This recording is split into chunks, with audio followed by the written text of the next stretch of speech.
ఇక్కడ ఏముండాలంటే ఏజ్ ఎక్కడ ఉండాలి 25 అబోవ్ ఉండాలి, 35 బిలో ఉండాలి. సెకండ్ కండిషన్ బీటెక్లో ఎంత ఉండాలంటే 70% ఉండాలి. థర్డ్ కండిషన్ ఎంటెక్లో ఎంత ఉండాలంటే 75% ఉండాలి. నెక్స్ట్ అదేవిధంగా టీచింగ్ ఎక్స్పీరియన్స్ 2 ఇయర్స్ ఉండాలి. అండ్ అదేవిధంగా నా 5వ కండిషన్ ఏమంటే ఇక్కడ ఎంట్రన్స్ టెస్ట్లో మినిమం 45% ఉండాలి. ఇది మెయిన్ డేటా. మనకు అభ్యర్థికి జాబ్ రావాలంటే ఇవన్నీ ఓన్గా సాటిస్ఫాక్షన్ అవ్వాలి. ఓకే, చూద్దాం. అభ్యర్థి పి 4 సంవత్సరాలు ఒక ఇన్స్టిట్యూట్లో అసిస్టెంట్ ప్రొఫెసర్గా పనిచేశాడు.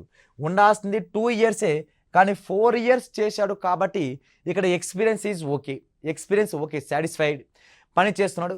మళ్ళీ బీటెక్ ఎంటెక్ రెండిట్లోనూ 75% మార్కులు సాధించాడు. అంటే బీటెక్లో 70 ఉండాలి, 75 వచ్చింది. ఎంటెక్లోనూ 75 ఉండాలి, 75 వచ్చింది. అంటే మొత్తం అంతా ఈ గ్రాడ్యుయేట్ క్వాలిఫికేషన్ సక్సెస్ అయ్యాడు. అండ్ వర్క్ ఎక్స్పీరియన్స్ కూడా ఎలిజిబుల్ అయ్యాడు. నెక్స్ట్ అదేవిధంగా ఎంపిక ప్రక్రియలో అతని 48% మార్కులు సాధించాడు. అంటే ఇక్కడ ఎంట్రన్స్ టెస్ట్లో ఎంత రావాలి, 45 రావాలిగా. అతనికి 48% మార్కులు వచ్చిందంట. అయినా ఆ అభ్యర్థిని ఎంపిక చేయాలా చేయకూడదా అంటే మనకున్న ఈ 5 కండిషన్స్లో మనకి పెట్టిన ఈ 5 షరతులలో 4 కండిషన్ డైరెక్ట్గా సాటిస్ఫై అయినాయి, కానీ ఒక్క డేటా ఇవ్వలేదు. వాడు ఏం డేటా ఇవ్వలేదు అంటే ఏజ్ అనేది మెన్షన్ చేయలేదు.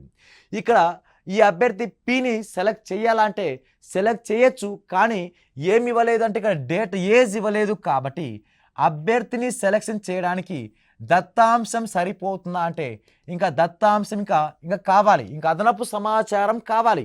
ఇంకా అదనపు సమాచారం ఏంది, అతనికి ఏజ్. కాబట్టి అభ్యర్థిని సెలెక్షన్ చేయొచ్చు, చేయలేక కన్ఫామ్గా చెప్పలేం. అలా కన్ఫామ్గా చెప్పలేకపోతే మన ఆన్సర్ అంటే అందించే డేటా నిర్ణయం తీసుకోవడానికి సరిపోవడం లేదు. కాబట్టి మనం ఏం చేయాలంటే ఇక్కడ మన ఆన్సర్ ఏ అనే ఆప్షన్ తీసుకోవాలి.